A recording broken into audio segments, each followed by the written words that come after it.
So Terry, what do we do to prevent lice if my kids happen to get it? Okay, well, we're going to do a simple comb out, so you just need to gather a couple of things. Okay. First, what you'd need is some paper towels, some white hair conditioner, any brand is fine, a very good lice comb that's metal. You may need a detangling comb to get out any tangles, or some clips to help hold the hair out of the way, the sections that you're not dealing with right then. Then we get to glop on the conditioner. Okay. Okay, now we're going to just put the conditioner on. Now this can be done actually after you shampoo the hair too. Do you want it dry or wet? What do you want? You know, we do it dry at Nitwits, but you can have it be in the bath after you shampoo. The idea here is to put on a lot more conditioner than you would actually normally use. Okay, I'll try. So you'd really saturate the hair like that. So the conditioner, I'm really trying to get it on the scalp. We'll get it down the length of the hair as time goes on. But what we're really trying to do is to glop it right onto the scalp, because the lice are right at the scalp level. People think that lice... They don't like conditioner? Well, what the conditioner does, if you imagine what we're like in the winter when the snow is on the ground and we've just had a snowstorm. When we go out into the snow and try to walk around, we get sort of bogged down in the snow before we shoveled. That's the thinking here too. It just slows down any lice that are there so that when I part and do the combing, they're just waiting for me. They're sort of stuck in that glop. And the conditioner itself makes the hair shafts more slippery so that any nits, which are the eggs, when they're stuck on the hair shaft right at the base of the hair, they can be slip right through and come up on the comb to come out. So that's what we're going to do. So first, after we put some of this on, and then I'll just show you a section here, and I'll just separate it out. Now, the best thing to do when you're doing your combing is to make a section that's about as wide as the comb itself. And so I try to get the rest of the hair out of the way. And then the detangler comb just gets any of the tangles out so it's more comfortable. And I try to divide it up into sections that make it manageable, because you really want to keep track of what you're doing. And then you basically just hold the hair, and if it's longer hair, I tend to hold it away from the scalp about 90 degrees. For shorter hair, you hold the comb a little bit differently because you have to get underneath it. But I'm holding the hair out so I can get underneath it. And you have to make sure that the tines of the comb stay in contact with the scalp. Now, you don't have to press so hard that it hurts. Right, I tried to do that before, and it was a disaster. She complained that I wasn't doing it right. It was hurting her hair. The trick is you have to stay in contact with the scalp. And you notice that I'm combing in a couple of different directions on the same section of hair. You don't clean it after each time you go through? No, and because I'm holding it the same way, this is always the side where everything's going to collect. Anything that comes on here cannot get back to the hair. Now, the nits themselves are eggs which are cemented onto the hairs. So once they're off, they can't attach themselves again. It's just an egg sitting there. Any bugs that are in here can't come off here to get back in there. So once you have... Because of the conditioner? And once you have them on here in the comb, once you have enough glop, then you just take your paper towel and wipe it off. And the beauty of doing this is that we see a piece of hair there, but that's okay. But if you see any pepper spots, then you can tell you have head lice or nits. But dandruff is also white, so you wouldn't see that. You see, so that's how you can tell for sure.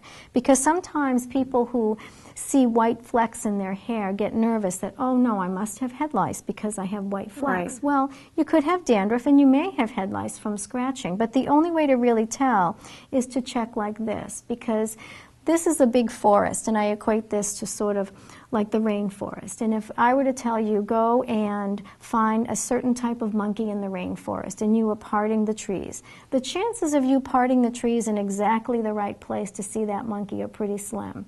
But if we douse it all so everybody slows down, and you comb methodically around the head, you'll find that monkey. You see? Yes. So that's where, when people say, let's just take a quick check, and oh, I don't have it. But in reality, you may, because it may be an early enough case. Oh, and you just can't tell. Okay. So that's why you have to go through every little segment. Yep. And so after you do that segment, then you get the next one. How long does it take to go through all the segments? Well, it depends. I've been doing it a long time, so it depends. If you're new at it, it might take a little bit longer. But basically, you just want to comb through, and if you've combed through in a couple of different ways on each section of hair and you get nothing, then you move to the next section. So that first one was fine. Now I'm combing through this section here, and I'm making sure to straddle the part that I made between the two sections, so that even the hairs close to apart get combed through really well. And then I just wipe. And if we see nothing, well, that's only been about a minute. Now I'm ready to move on to the next. That's a good sign. Now I'm ready to move on to the next section. So you just do that all the way around the head. And while you're doing it, she gets a wonderful conditioning treatment of her hair. There's no chemicals there that are going to hurt her in any way. And her hair is going to be nice and soft when we're done. And then that's it for the next few days. And how can you tell without doing this, like if they're scratching or if there are bites on them, or? You know, sometimes you can see little red marks on the back of their neck, but the reality is that by the time you see that, they've probably had head lice a good month and a half, 2 months. Wow. And infrequently, that's the time you first detect it. When they first get that first louse there, for the most part, kids might be a little itchy, but then they just go about their day because they're kids. And they just do their thing, and then mommy louse lays some little eggs, and then she dies and goes away, and then they all start hatching. And then it becomes an exponential problem. So when you get to about the second or third generation, that's when they get itchy, and that's about a month and a half. Okay, so then after you do this once, you're done? They don't have any more lice? Well, no, but we're close. Oh. Yeah. The reality is that head lice have survived for a long time because they know how to live on the human head, okay? And they only do live on the human head. The reality is the temperature on the head is where they live, okay? So they're not going to live on anything else, at least not for very long.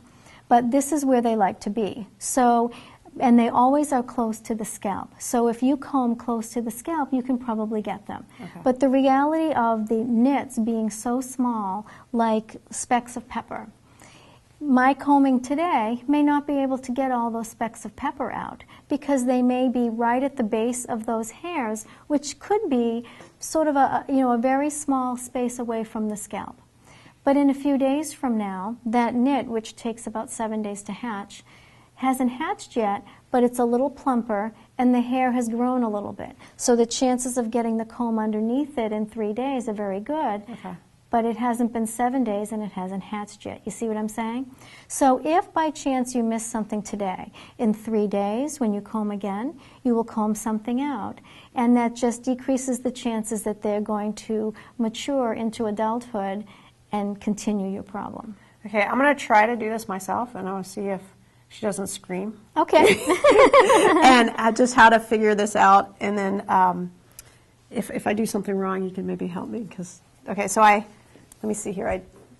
I just take a segment. Yeah, well, you can take the comb and divide a segment into columns. Okay, take the comb. Yeah, I like a column because then just make a part down here. Part down here? Yeah, and then just separate the whole hair off. Yeah. Okay. So then you just have that one you're dealing with. Then you use one of these clips. Mm-hmm. Yikes. Do I brush it through so that the ends? That's the problem, is when I get to the ends. You haven't screamed yet, so that's a good sign. Well, the tangles aren't really. The tangles are just an issue of getting the comb through, but it's not a big deal. The main place you want to keep the comb is at the base of the hair. So you want to touch the scalp with it, and just glide. Just glide along the skin. Here, yeah. Just glide along, and then lift up. Okay? Even if you stopped right here on the hair, anything that's there will not be viable. So like if we just go to here and it comes out, or do you have to go all the way out? The only reason we do that is just so it doesn't glop all over the floor. But this isn't detangling the hair to put a ponytail in. Okay. This is gliding along the scalp. When you had mentioned try to get a little bit glide along early. The scalp and then and glide. And you go a couple of different directions. There you go. You go a couple of different directions to make sure that each strand of hair has been combed a couple of different ways. All right, and then you can just keep combing. Once you have enough glop, you wipe it on a paper towel and take a look at it and see if there's any pepper spots Nothing there, just hair, No, right? and you can spread it out. Yep, and Oh, you just sometimes, spread- yep, just to Okay, see if that's there's just hair. anything. Yep, there's nothing in there. So that's good. Yep, and so then you just, if that section's clear, then you just go to the then next just keep section going and go all till the it's way all around. done. But the thing you have to remember is this has to stay in contact with the scalp. Okay, and you had mentioned before that once you do this for a couple of, so you do this, then in a couple of days you do it again? Right, and you And don't then- really need to do it every single day. Okay. Because your rate of return just isn't enough to give you all the energy. So if you do it every 2 or 3 days, so twice a week, and If she has it. if she has it, right. And then after that, then you had mentioned olive oil or something that you have to do that. Right. So if anything has hatched, okay, a proven treatment is just simple olive oil, which a lot of us have in our home already. But again, it has What to does be. the olive oil do? So like, could we just use that on a regular basis to prevent ourselves from getting lice? Well, Because olive oil's nice. It gives you olive that oil's shine. nice, and you know it's really good for scalp conditions too. But so if you have a lot of dandruff, actually putting olive oil on your scalp and sleeping overnight is good for your. That's a good tip. Yeah, exactly. So, but olive oil kills any bugs that are walking. Okay. Now, when the nits first hatch, they are just as small as the pepper spots. The nymphs are just as small as that. So sometimes the chances of combing them out with a lice comb are still pretty small. And they stay nice and flat to the scalp. So even the best combing may not get them all out. But they breathe through openings on their skin. So the thinking here is if you put olive oil not on the whole hair, but just on the scalp, And you can put it in a bottle and just squish it in here and just massage it in and leave it all on all the scalp overnight. Anything that's walking will get coated with the olive oil and suffocate. Okay? Now, one study showed that some head lice could survive holding their breath for 3 hours. So we advocate for keeping the olive oil on overnight to make sure everything has had enough time to walk in the olive oil and suffocate. And then the next day, they'll shampoo out, or you can comb out using your louse comb to get any extra nits out. But remember, the olive oil only kills things that have already hatched. Okay, so it won't help with the nits.